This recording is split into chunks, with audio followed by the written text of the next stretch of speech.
सच बताओ, सदियों से चलने वाली इन मबाहिसों का कोई नतीजा निकला? अल्लाह अर्श पर कैसे है?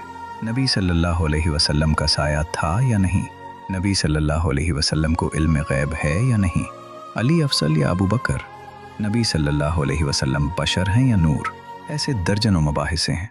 हर एक के पास अपनी दलील है, हर एक के पास अपना अकीदा है, लेकिन सदियां गुजर गईं, कोई किसी को कायल न कर सका।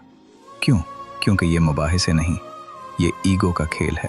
ज़रा सोचो, क्या इन मबाहिसों से कभी एक मुसलमान दूसरे मुसलमान के पीछे नमाज पढ़ने लगा? क्या उनसे किसी ने दिल से किसी को अपनाया? क्या उनसे किसी की इज्जत बची? क्या उनसे किसी की अफलास दूर हुई?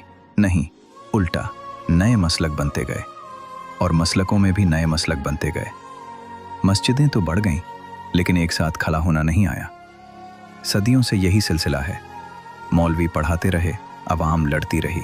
सोचो, ये सिलसिला कब टूटेगा? यही है सोच का सफ़र।